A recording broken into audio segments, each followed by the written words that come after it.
What if the future King of England was hiding a secret so explosive, so carefully buried, that it could shatter the very image of the monarchy?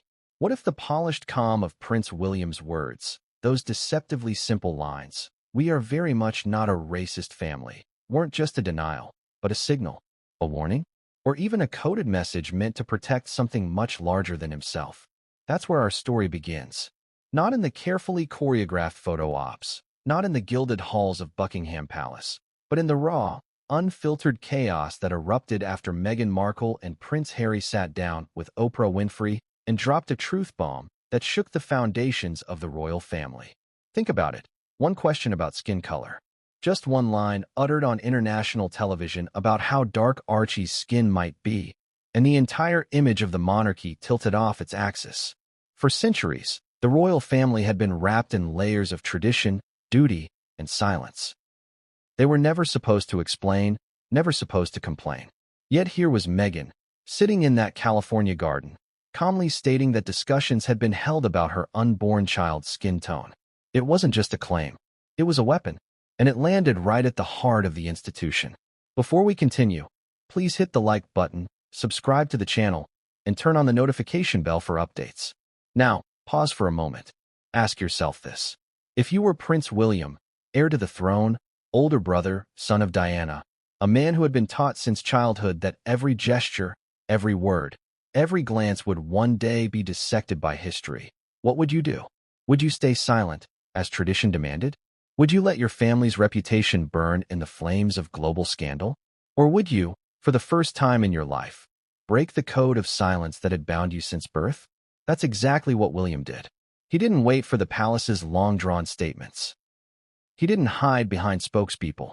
He walked, with cameras shoved in his face, and when asked directly whether the royal family was racist, he fired back without hesitation. "We are very much not a racist family." It was just a handful of words. But oh, how those words reverberated. To the casual ear, it sounded like a simple denial.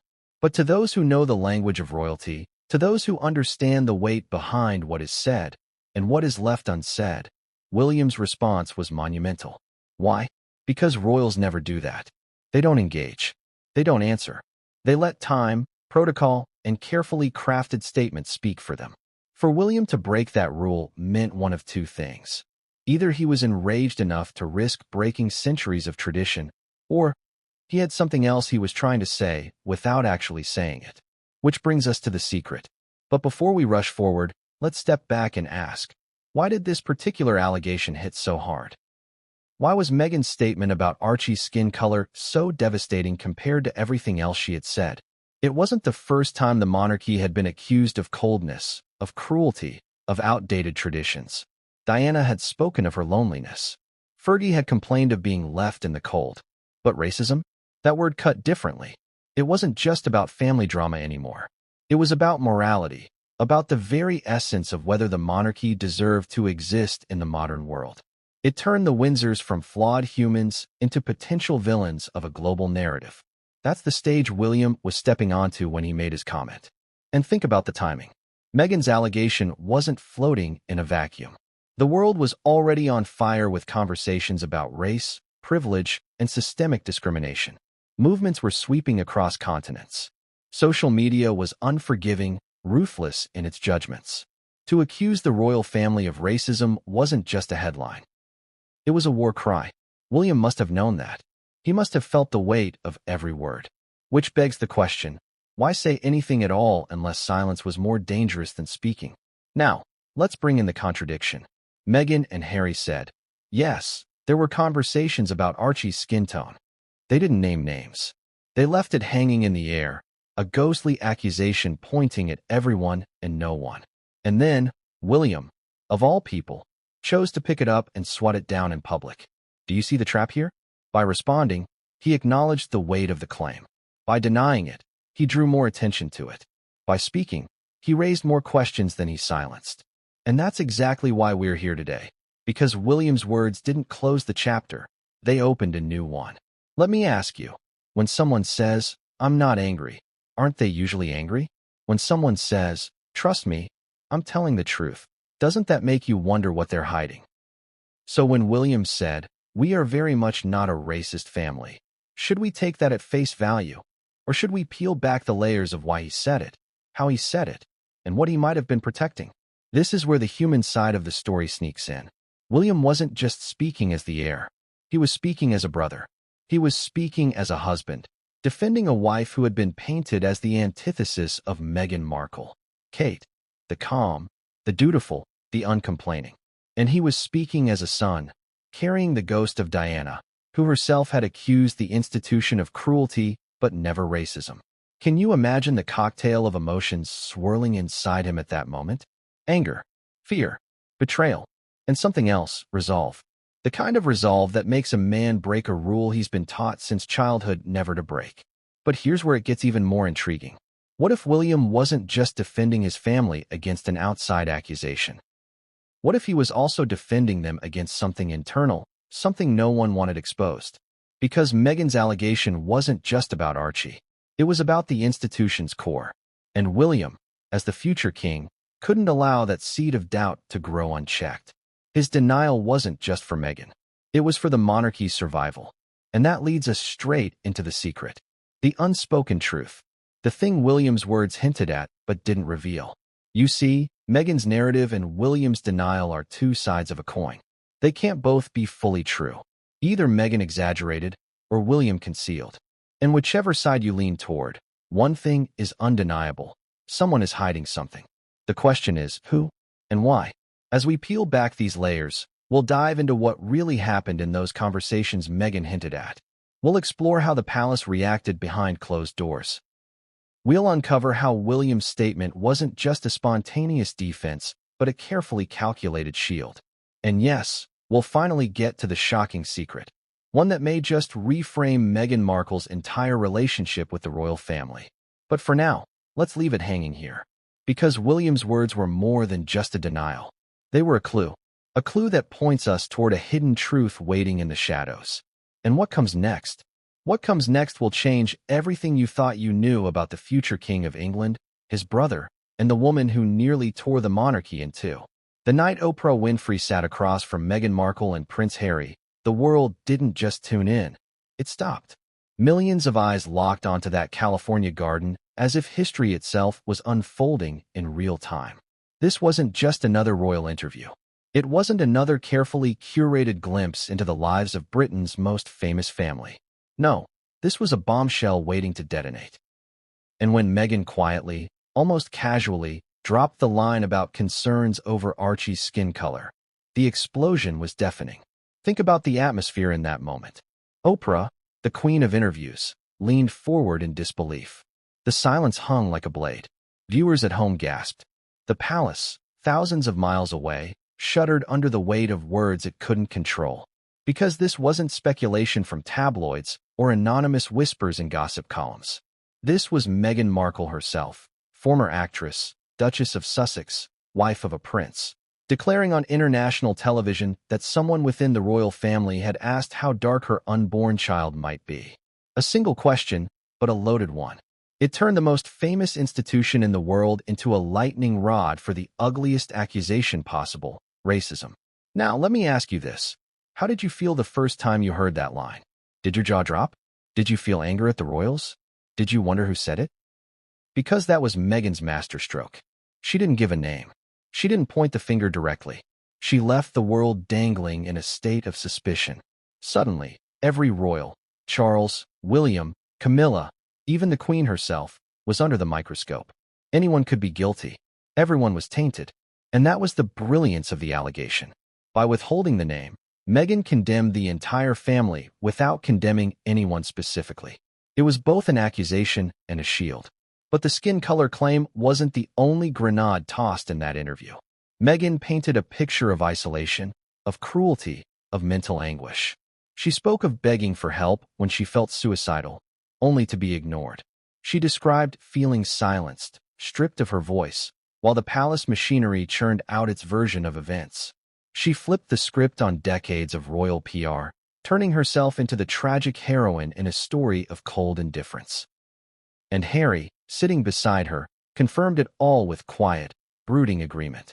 Together, They created a narrative of victimhood that played perfectly to a world already skeptical of privilege, tradition, and monarchy. But was it the full story? That's the question that lingers. Because while Meghan was revealing her truth, something else was happening behind the scenes. A chess game of perception, played not just by Meghan and Harry, but by William, Charles, and the advisors scrambling inside the palace walls. And here's where the contradictions begin to surface. Meghan claimed cruelty, yet there were stories of her being demanding with staff. She said she was silenced, yet she was speaking now to the largest audience of her life. She said she was unsupported, yet the palace insisted they had bent over backwards to accommodate her. Who was telling the truth? Or was the truth somewhere in the messy, complicated middle? Let's not forget the emotional weapon at the heart of this. Diana. Every time Meghan spoke of isolation, of despair, of a system crushing a woman, echoes of Diana's story reverberated. The world couldn't help but draw the parallel. Another princess suffering. Another woman chewed up by the machine. Harry himself made the connection, saying he feared history repeating itself. And in that moment, Meghan wasn't just Meghan. She became Diana 2.0 in the eyes of millions, a martyr of modern royalty, this time with an even sharper edge, race. Now imagine William watching this unfold. His brother, his flesh and blood, sitting on American television accusing their family of racism, cruelty, neglect. Imagine the rage, the betrayal, the disbelief. William, who had dedicated his life to protecting the monarchy, now watching it dismantled piece by Harry and Meghan's words. Can you see the storm brewing inside him? This wasn't just personal. It was existential. Because if Meghan's narrative stuck, it could destroy everything William was born to inherit. But let's stay with Meghan for a moment. Because whether you love her or despise her, you have to admit one thing. She knew exactly what she was doing. The timing, the framing, the delivery, it was calculated to maximum effect. Releasing the interview when the Queen's health was under question, when public opinion was fragile, when movements about race and justice were dominating headlines. Meghan didn't stumble into this moment. She orchestrated it. And in doing so, she forced the royal family into a corner. They could either respond and risk looking defensive, or stay silent and look guilty. Here's the twist, though. Meghan may have underestimated the one royal who would break the silence. Because in the aftermath of Oprah's bombshell, it wasn't Charles, the heir apparent. It wasn't Camilla, the controversial consort. It wasn't even the Queen, the monarch famed for her stoicism. No. It was William, and his choice to speak would ignite an entirely new chapter of this saga. But we'll get to William in the next chapter. For now, linger on that image. Meghan and Harry under the California sun, Oprah leaning forward in shock, the world gasping, and the palace scrambling. This was the night the monarchy's veil slipped. This was the night the Windsors lost control of their narrative. And it was only the beginning. Because what Meghan revealed on Oprah was powerful, but what William revealed after was far more shocking. And no one, not even Meghan herself, saw it coming. The cameras were rolling. The question came sharp, direct, and unavoidable. Is the royal family racist? For a split second, the world held its breath. Here was Prince William, walking side by side with Kate, his wife, on what should have been a routine engagement. But this was no ordinary day. The storm unleashed by Meghan and Harry's Oprah interview was tearing across the globe like a wildfire, and William was stepping straight into its path. This was the moment the monarchy's silence could no longer hold. And then it happened.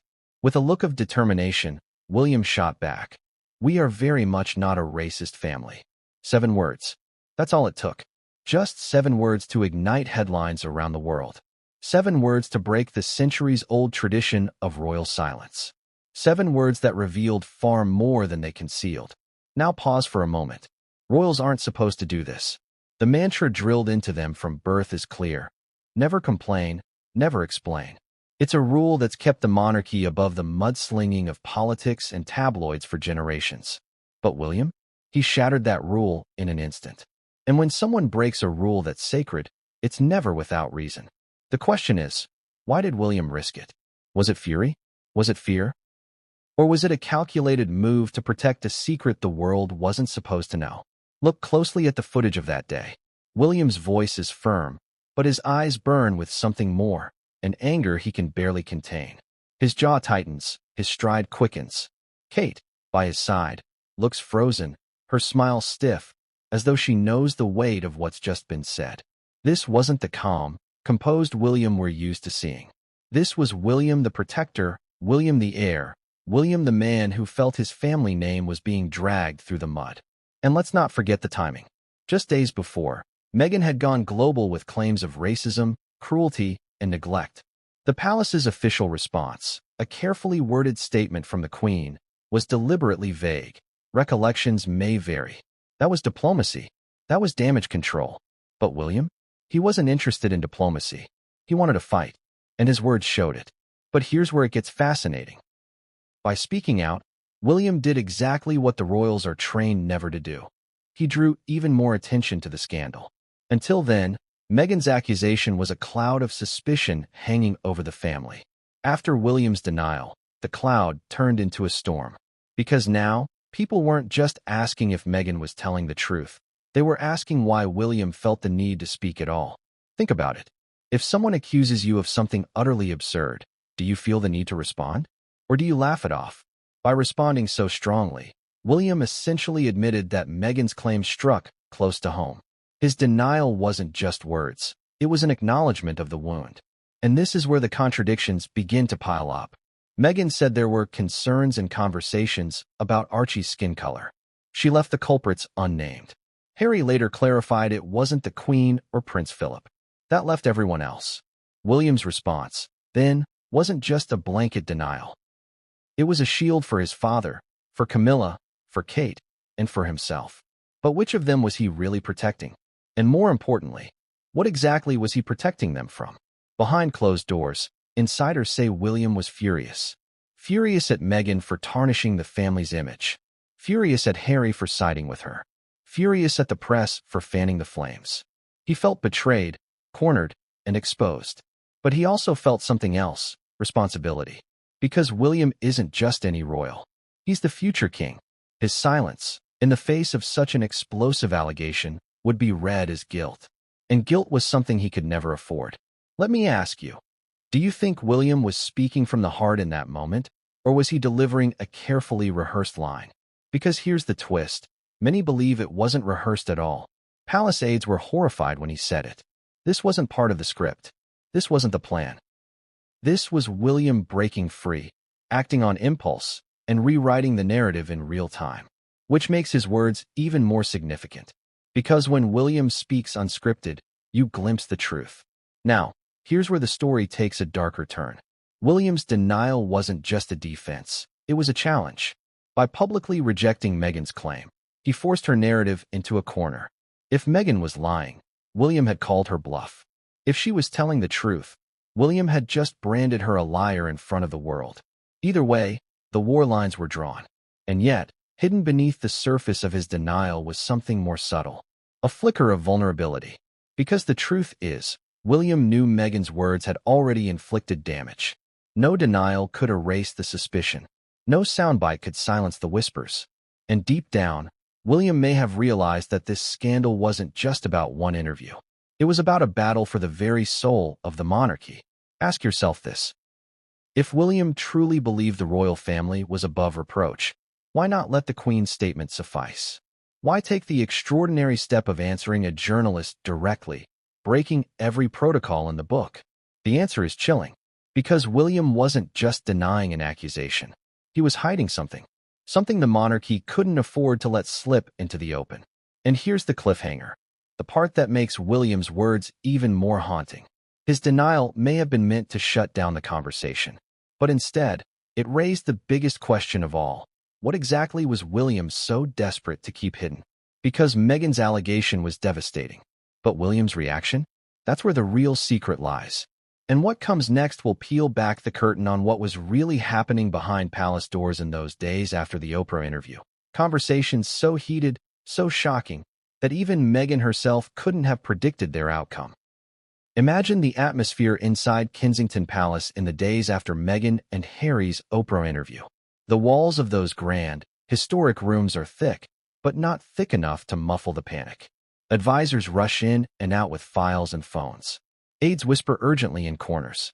The entire palace machine, an institution built on silence, stability, and centuries of tradition, was suddenly in full crisis mode.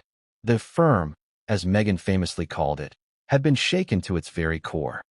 Behind those closed doors, the chaos was palpable. The Queen's carefully worded statement had gone out. Recollections may vary, but the fires weren't dying down. Headlines around the world screamed royal racism. Twitter was ablaze with debates. Talk shows dissected every syllable Meghan had spoken. And while Charles kept his distance, Camilla remained quiet, and the Queen held firm in her stoic calm. It was William who was pacing, furious, restless, unable to let it go. Picture him in those private quarters, face flushed, jaw tight, voice raised in anger. William had always been known for his temper, something Diana once hinted about, something aides often whispered about. But this time, the anger wasn't just about personal betrayal. It was about survival. Meghan's words weren't simply an attack on his family. They were a direct strike at the monarchy itself, the very institution William had been raised to protect with his life. But the arguments weren't just between William and aides. No, at the heart of those heated conversations was Kate, the Duchess of Cambridge, calm and composed in public, but in private, she too felt the sting of Meghan's words. After all, Meghan had dragged her into the spotlight with that now infamous "Who Made Who Cry" story. For years, the tabloids had painted Meghan as the villain and Kate as the saint, but Meghan flipped that script in front of millions. She insisted it was Kate who had made her cry before the wedding, not the other way around. Kate, devastated by the public shaming, was reportedly in tears behind closed doors. And William? He couldn't stand to see it. In one particularly tense exchange, insiders say William stormed into a room with aides and slammed his hand against a table. "She's attacking my wife," he snapped. "She's attacking my family." The rage was raw, the loyalty unmistakable. William wasn't just defending the monarchy anymore. He was defending Kate, the woman he saw as the steady anchor of his future reign. To him, Meghan hadn't just crossed a line, she had obliterated it. But it wasn't just William and Kate feeling the heat. Advisors were in turmoil too. Some urged caution, stick to tradition, let the storm pass, don't give Meghan the satisfaction of engagement. Others argued for a more aggressive stance. Counter the narrative, leak stories to the press, protect the crown at all costs. It was a battle of strategy versus impulse, and William found himself at the center. He wasn't content to let the palace move at its usual glacial pace. He wanted action. He wanted results. He wanted Meghan's narrative crushed before it could take permanent root. And here's where the whispers start. Because in those behind-closed-doors discussions, Meghan's name came up in ways the public was never supposed to hear. Words like divisive, difficult, dangerous floated through the air. Advisors painted Meghan not just as a troublesome in-law, but as a genuine threat to the monarchy's stability. And William? He listened, he fumed, and he agreed. But think about this for a moment. Meghan had always insisted the palace worked through invisible briefings, feeding negative stories to the press to control the narrative. And here, in those private rooms, that's exactly what was happening. Plans were being made. Strategies were being drawn. How to counter Meghan. How to shift blame. How to protect William, Kate, and Charles from the storm. Meghan may have been thousands of miles away in California, but her shadow loomed large over every conversation in those rooms. The irony? Meghan's biggest claim, that the royal family and their aides waged a silent campaign of character assassination, was being proven true in real time. While she sat in Montecito, speaking her truth, palace staff were scrambling to undermine her, crafting counter-stories and rehearsing denials. Meghan said she had been silenced, but behind those walls, the palace was plotting to silence her version of events in return. Now here's where it gets even darker. In one particularly charged meeting, William allegedly lost his composure completely. An aide later described him as incandescent with rage. His words? Sharp. His tone? Brutal. "She's tearing us apart," he reportedly said. "She's tearing Harry away. She's destroying everything we've built." In that moment, the fury wasn't just about Meghan's interview. It was about the fracture of a brotherhood. William's war wasn't just against Meghan. It was against the wedge she had driven between him and Harry. But William's fury led to mistakes. Leaks began pouring into the press.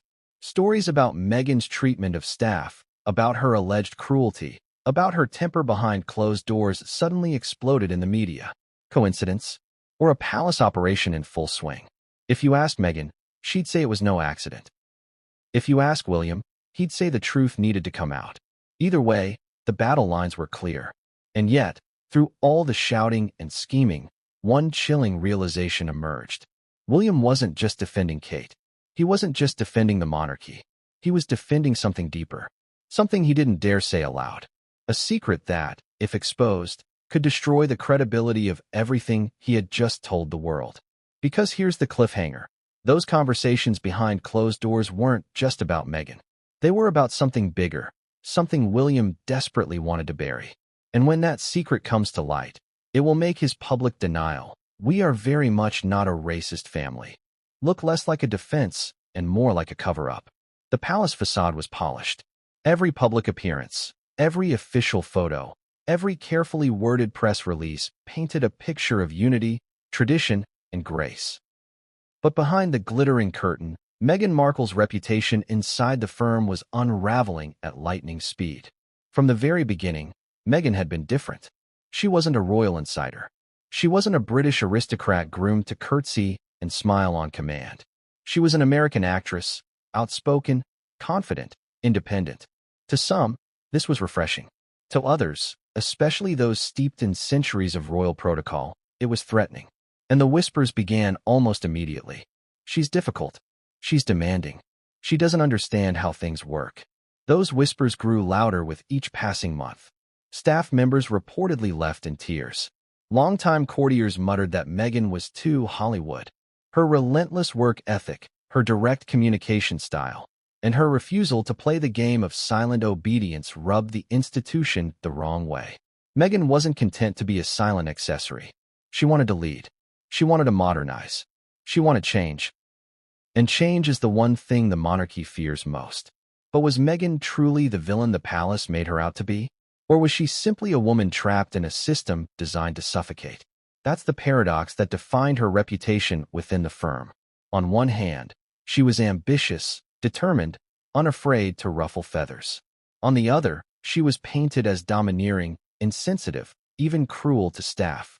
Which version was the truth? Or were both true, depending on who you asked? Think about the famous tiara story. Meghan, preparing for her wedding, reportedly clashed with the Queen's staff over which tiara she could wear.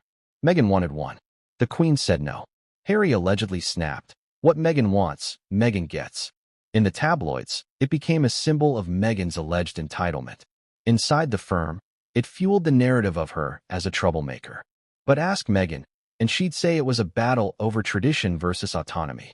Who decides what a bride can wear on her wedding day? Her, or an ancient system clinging to outdated rules? Then came the incident that defined the Meghan versus Kate rift. For years, the tabloids claimed Meghan made Kate cry before the wedding. But during Oprah's interview, Meghan flipped the script. It wasn't she who made Kate cry. It was Kate who made her cry. Imagine the impact of that revelation inside the firm. Kate, the future queen consort, adored by the public, held up as the perfect duchess, suddenly cast as the aggressor. It was a narrative-bending moment that hit at the very core of William's loyalty. And for palace insiders, it cemented Meghan's reputation as someone willing to scorch the earth to protect herself. But here's the contradiction. While insiders whispered about Meghan's temper, there were others who adored her. Staff members who admired her energy. Charities who praised her passion. Advocates who saw her as a breath of fresh air in a stale institution. Meghan wasn't universally despised. She was polarizing. People either loved her or couldn't stand her. And in the rigid, hierarchical world of the firm, polarizing is the kiss of death. Behind the scenes, this polarization became dangerous. Because in the monarchy, reputation is everything. If the Queen is the institution's heart, reputation is its blood. And Meghan's growing reputation as difficult became a tool. The more it spread, the easier it was to discredit her when she spoke out.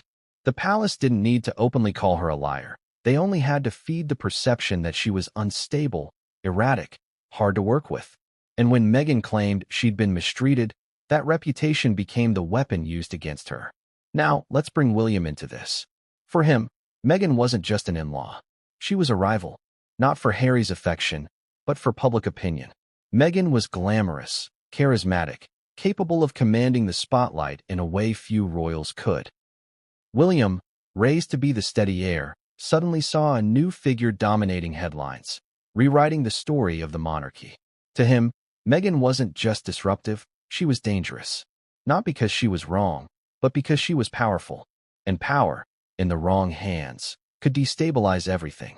But let's not forget Harry.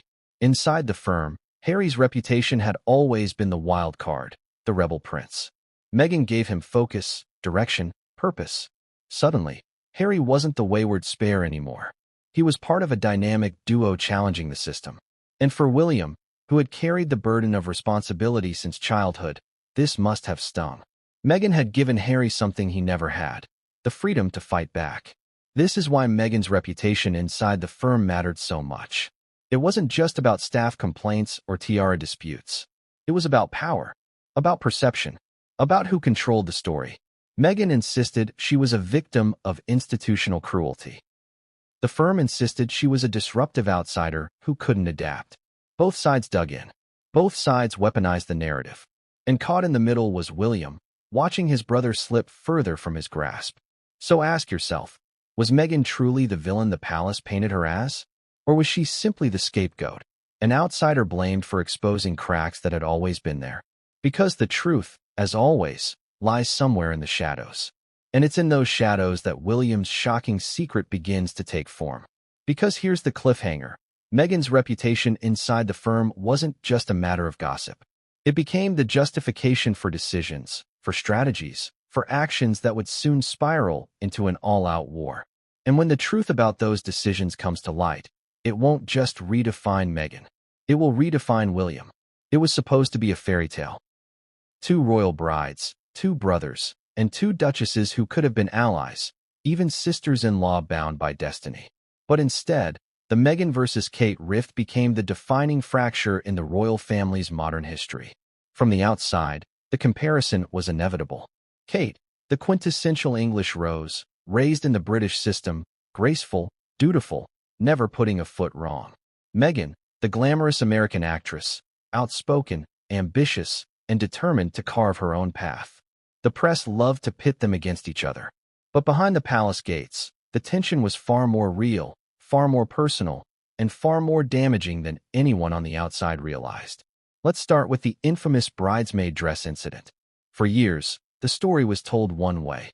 Meghan made Kate cry before the wedding.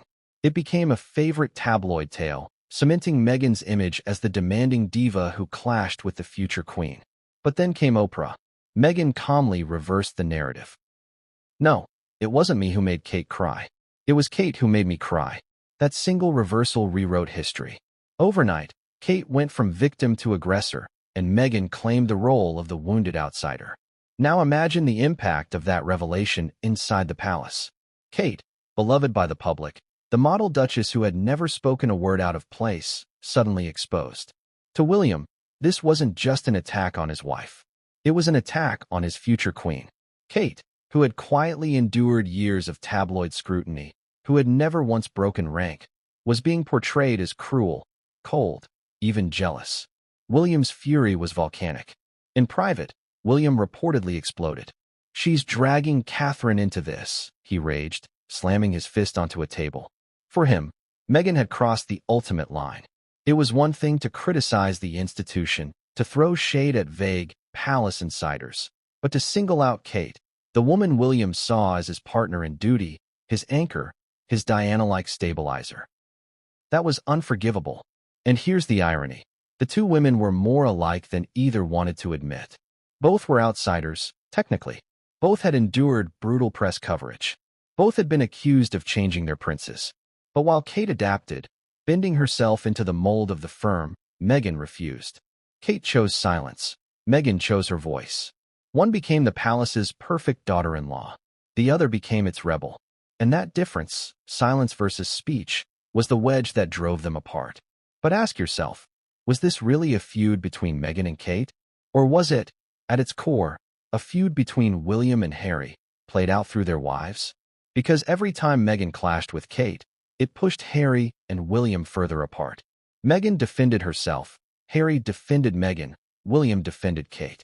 Suddenly, two brothers who had been inseparable were locked in a proxy war, with their wives as symbols of everything they loved and everything they feared. The press, of course, poured gasoline on the fire. Headlines screamed of Meghan making staff cry, of Kate freezing Meghan out, of tears and tantrums. Every detail was magnified, but behind those stories was a more dangerous truth. The palace itself was feeding the beast.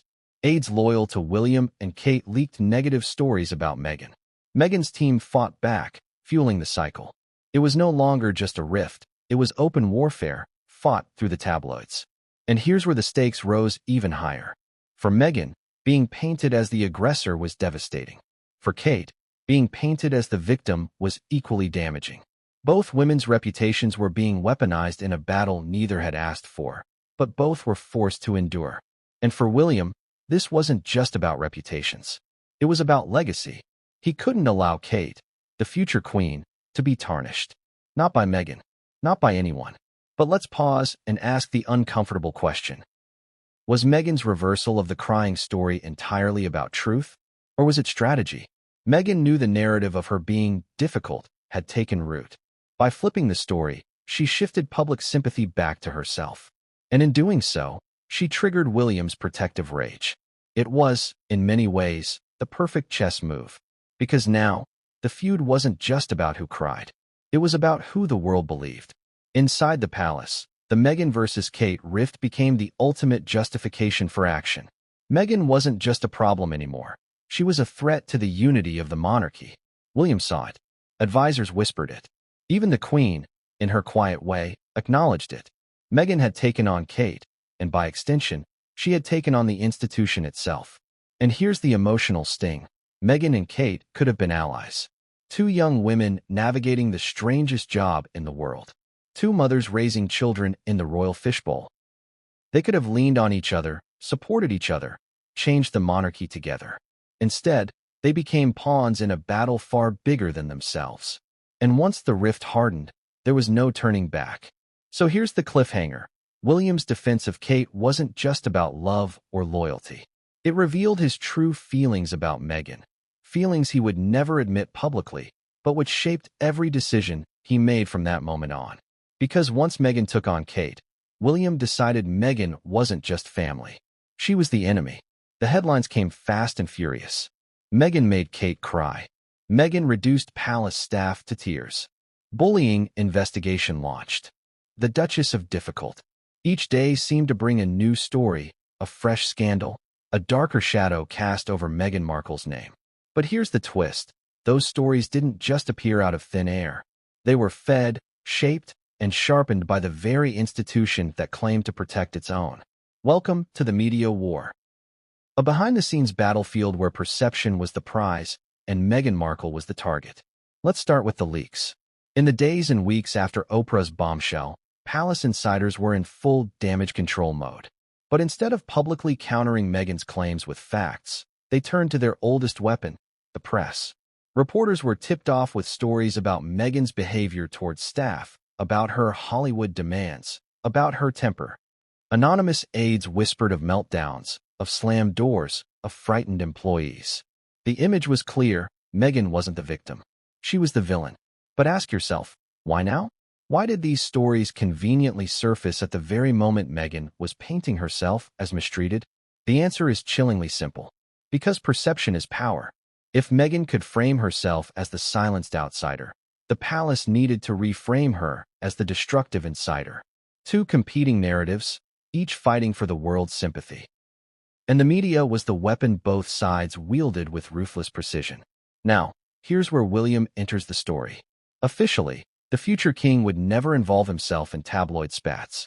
Unofficially, insiders whisper that William gave his quiet blessing to the counter-narrative campaign.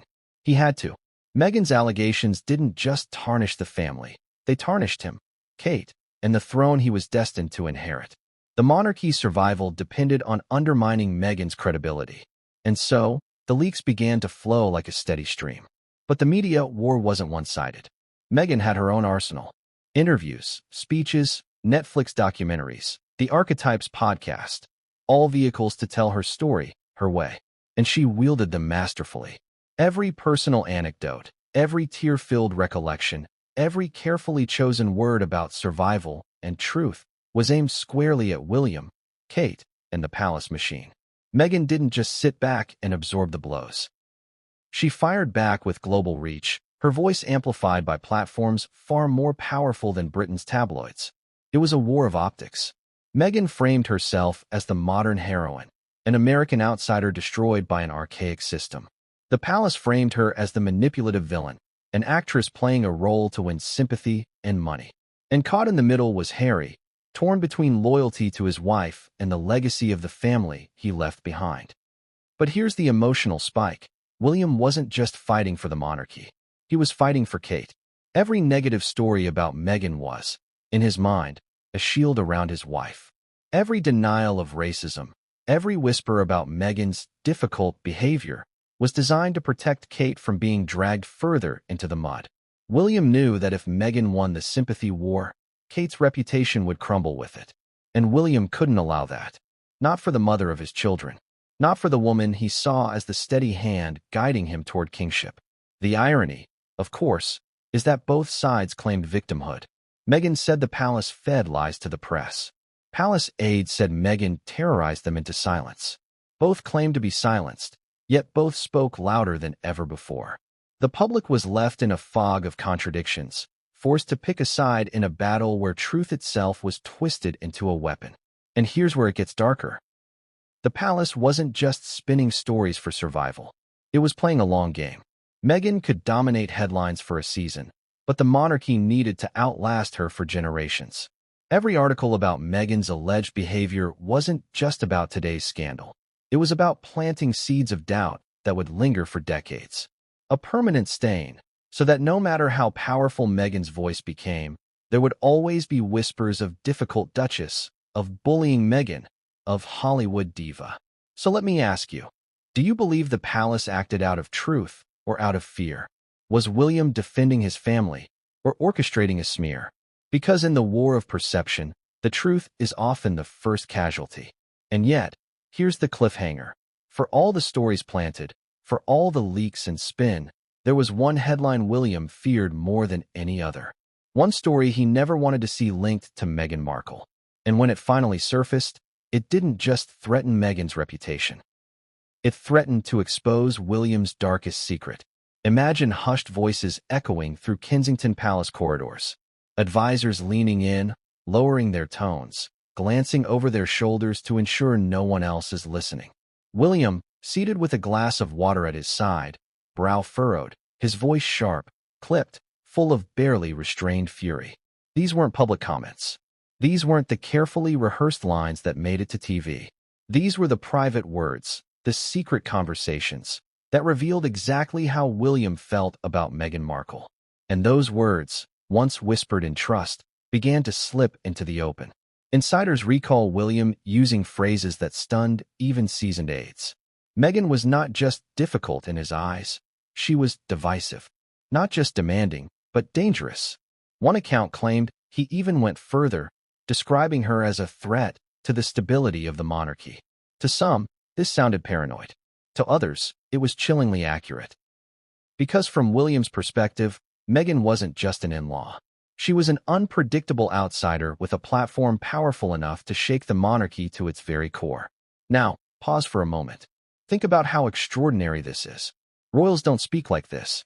Even in private, they're trained to maintain composure, to treat family disputes with restraint. But William's private words revealed something much more raw. They showed a man on edge. A man who saw his brother's wife not as kin, but as an adversary. Ask yourself, why would William use such explosive language? Was it anger? Or was it fear? Because make no mistake, fear was at the heart of it. Fear that Meghan could expose secrets the monarchy had buried for centuries. Fear that Harry's loyalty had shifted permanently. Fear that the carefully curated image of the Windsors as a family of unity, duty, and tradition was collapsing. Advisors, of course, tried to calm him. Some urged patience. Others suggested a strategy of containment. Let Meghan speak, let the public decide, don't stoop to her level. But William wasn't having it. He was tired of restraint, tired of silence, tired of watching his family dragged through the mud. And in his secret conversations, he made it clear Meghan needed to be countered, discredited, stopped. But here's the contradiction. Every word William spoke in private only reinforced Meghan's claims in public. Meghan had accused the palace of launching a silent campaign to destroy her. And William, in those tense conversations, was pushing exactly that, a campaign of protection for Kate and the monarchy, which meant, by default, a campaign against Meghan. Meghan said she had been silenced. William said she was too loud. Meghan said she had been isolated. William said she was divisive. Each narrative mirrored and contradicted the other, like two sides of a broken mirror. And then came the whispers. The ones William hoped would never escape the palace walls. One aide claimed William questioned Meghan's intentions from the very beginning, hinting that she had an agenda. Another alleged he believed Meghan had used Harry to elevate herself into global fame. A third went even further, saying William feared Meghan's next moves weren't just about revenge. They were about rewriting history, Diana's included. Can you feel the weight of that? Diana's name. The shadow that loomed over everything. William, haunted by the image of his mother, watching Meghan draw parallels between herself and Diana, must have felt his world tightening around him. To him, Meghan wasn't just a disruptor. She was playing with the very legacy he held sacred. But here's the dangerous part. These conversations didn't stay secret. They leaked.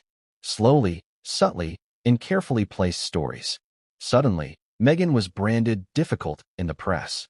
Suddenly, tales of staff leaving in tears dominated the narrative. Suddenly, Meghan's credibility was under attack.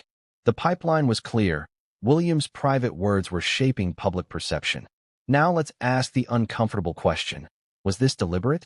Was William quietly approving these leaks to protect the monarchy? Or were palace insiders taking his rage and weaponizing it without his direct say?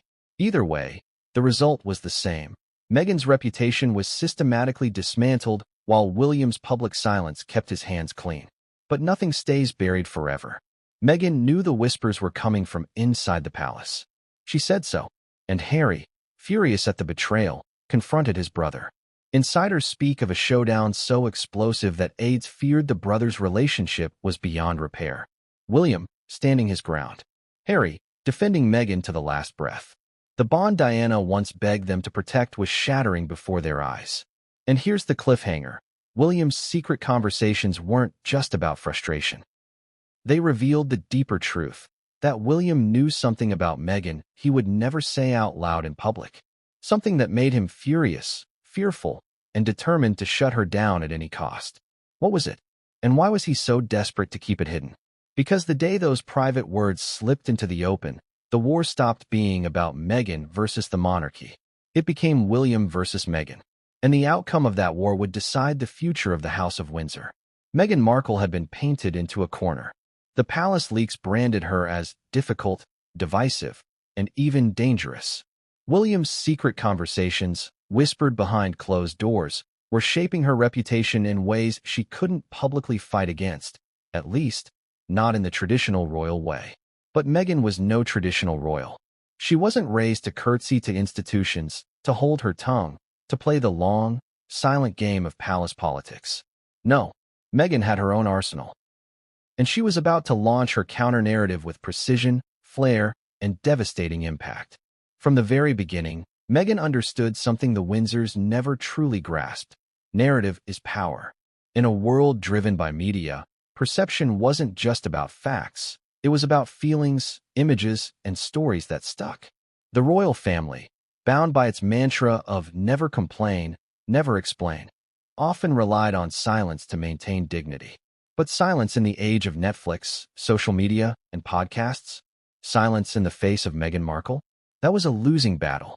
So Meghan flipped the script. If the firm wanted to control her image through tabloids and anonymous leaks, she would build her own empire of storytelling. Oprah's interview was only the beginning. A carefully chosen setting. Oprah's credibility as an interviewer. The garden, serene and symbolic, contrasting with the chaos of the revelations. Meghan knew every detail mattered. Every pause, every tear, every carefully chosen phrase. crafted to resonate with viewers around the world. But Oprah wasn't the endgame. Meghan and Harry's Netflix docuseries took the counter-narrative global. Instead of being passive victims of tabloid portrayals, they became producers of their own mythos. Every shot, every anecdote, every revelation was designed to reclaim the stories stolen from them by the firm. Viewers weren't just consuming a documentary. They were consuming a rebranding of the Sussexes as the couple who broke free from the chains of a cold institution. Then came Meghan's podcast, Archetypes. At first glance, it was about feminism, stereotypes, and empowering conversations. But listen closely, and you'll hear the undertones. Meghan subtly, sometimes directly, drew parallels between her personal experiences and the royal family's treatment of her. She framed herself as the voice of the silenced, the advocate for the misunderstood. Each episode wasn't just content. It was a counterpunch to every palace leak, every William whisper. And let's not forget her use of American media. While British tabloids tore her apart, American outlets elevated her. Vogue covers, high-profile interviews, Oprah's audience, Time magazine's most influential list. Meghan wasn't just surviving. She was thriving in a space William couldn't control. For every Daily Mail headline, Meghan had a glossy spread in Vanity Fair. For every palace aide leaking her flaws, Meghan had millions of listeners tuning in to hear her version of events. But ask yourself this: was Meghan exposing the truth, or was she rewriting it? That's the uncomfortable question. Because in a media war, the truth often bends. Meghan's narrative was compelling, emotional, relatable, but it was also selective. Just as William's leaks highlighted her flaws, Meghan's platforms highlighted her wounds. Both were telling stories. Both were omitting parts. And the public, caught in the crossfire, was left to decide which version of reality they wanted to believe. Harry, of course, was her fiercest ally. His memoir, Spare, poured fuel onto the fire. Tales of sibling rivalry, stories of shouting matches, details of physical altercations. Harry didn't just back up Meghan's narrative. He expanded it, exposing William in ways that left the palace reeling. Suddenly, William wasn't the calm heir anymore. He was the brother who shoved, the man with a temper, the future king with cracks in his perfect facade. And behind Harry's words was Meghan's influence, the shaping of a new narrative where William was no longer untouchable. And here's the irony. Meghan's counter-narrative worked precisely because it weaponized what the firm couldn't control: emotion, vulnerability, humanity. Royals are trained to be stoic, statuesque, untouchable. Meghan broke that wall. She cried on camera. She spoke openly about suicidal thoughts. She admitted feeling isolated. She gave the world rawness. And in doing so, she turned herself into a symbol. But there was danger in this strategy. Because while Meghan's narrative won her sympathy, it also hardened her enemies. Inside the palace, William became even more determined. To him, every interview, every documentary, every podcast wasn't just Meghan sharing her truth. It was Meghan twisting the knife. The more Meghan spoke, the more William fumed. And the more William fumed, the more the palace leaked. It was a cycle with no exit. So here's the question: did Meghan truly believe she could win this war? Or was her real goal never to win, but to burn down the palace walls so she and Harry could build something new from the ashes? Because one thing is clear: Meghan's counter-narrative didn't just challenge the monarchy. It changed it. Forever. And here's the cliffhanger. Meghan thought she was the only one rewriting history. But in truth, William was rewriting it too. Behind closed doors, he had his own files, his own secrets, his own version of events. And when his hidden hand finally emerged, Meghan would realize she wasn't the only one playing the long game. There was a time when Harry and William were inseparable. The image is burned into the public memory. Two boys walking behind their mother's coffin, side by side, carrying the grief of a nation on their shoulders. They were brothers forged in tragedy, bonded by the loss of Diana, united against the world. For years afterward, they were each other's anchor, laughing, teasing, leaning on one another through royal duties and personal struggles alike. Diana's wish, her greatest fear turned plea, was simple: keep my boys close. Don't let the institution tear them apart. And for a while, it seemed they would honor that wish. But then came Meghan. At first, William welcomed her. Courteous, protective even, He wanted his younger brother to be happy. But behind the smiles, there was tension. William, ever cautious, saw red flags. Harry, ever impulsive, saw love. William allegedly warned Harry to take things slow with Meghan. Harry, deeply in love, heard it as condescension, as judgment not just of Meghan, but of himself. That was the beginning of the fracture, the seed of resentment that would grow into a chasm. Fast forward to the Oprah interview. Harry sat beside Meghan, choosing her side over his family. In doing so, he made a statement louder than any words. My loyalty is here now, not there. For William, it was betrayal of the highest order. His brother wasn't just criticizing the monarchy, he was dismantling it, piece by piece, on live television. The bond forged in Diana's death was splintering in Meghan's defense. But the real breaking point came in private. Accounts from aides speak of explosive confrontations between the brothers, shouting matches, accusations flying back and forth. At one point, William allegedly called Meghan difficult, rude, and abrasive. Harry, incensed, fired back, defending his wife with a fury William had never seen. The argument turned physical, Harry later revealed in his memoir. William grabbed him, shoved him, and Harry fell onto the floor, landing on a dog bowl that shattered beneath him. Imagine that, two princes, heirs to one of the world's oldest dynasties, reduced to a scuffle in a private kitchen, their mother's dream of unity smashed as easily as the bowl at their feet. The symbolism is undeniable. What started as whispers of disapproval became full-blown war. William saw Meghan as the wedge tearing his family apart. Harry saw William as the enforcer of an institution that had crushed his wife. Neither brother could yield, because yielding meant admitting betrayal, of spouse, of family, of duty. And so the chasm widened. Now think of the public moments we've seen since. The unveiling of Diana's statue, where the brothers stood side by side, but their smiles were forced, their words clipped, their body language stiff. The Queen's funeral, where they walked together once more, echoing that heartbreaking image from their childhood. But this time, they were separated not by grief but by resentment. Two men, still bound by duty, but worlds apart in loyalty. The emotional toll was staggering. For Harry, the brother who had once been his protector was now his adversary. For William, the brother he had once sheltered had become the enemy's mouthpiece. The sense of betrayal cut both ways. And at the center of it all, Meghan. Not because she created the fracture, but because she exposed it, widened it, and became the symbol of everything each brother believed. But here's the irony.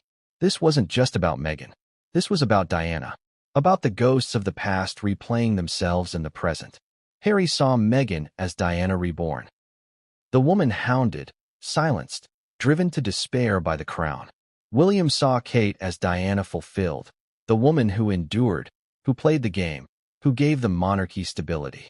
Two sons, two visions of their mother's legacy, clashing head-on.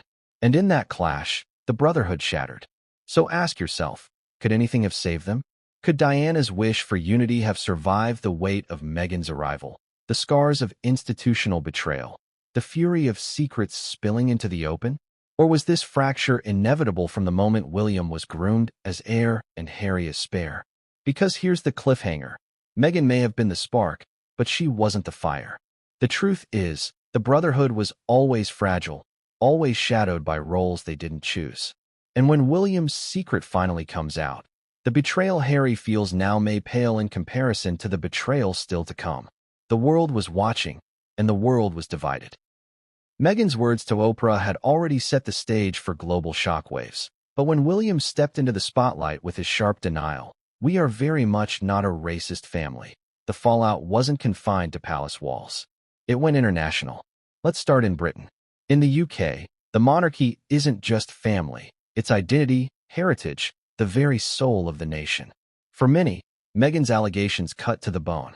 Was the crown, this centuries-old institution tied to empire, tradition, and unity, tainted by racism at its very core? Some Britons dismissed her claims outright, insisting Meghan was exaggerating, manipulating, even lying for attention.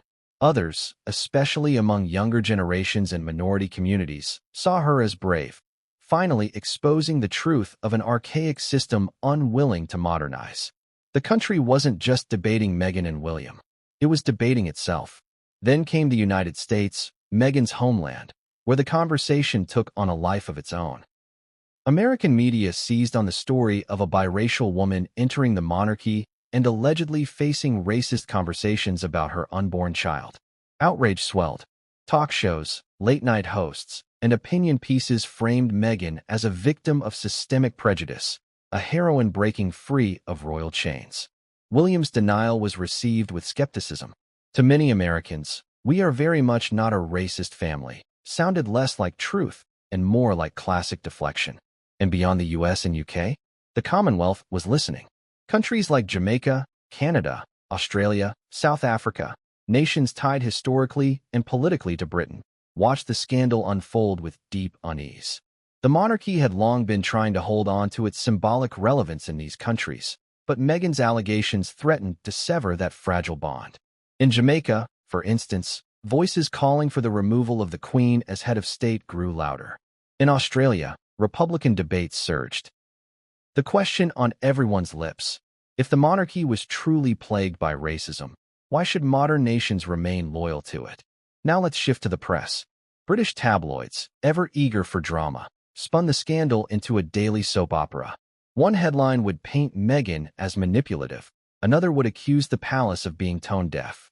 William's denial fueled the cycle. Some papers praised him for standing firm, others mocked the awkward bluntness of his words. In a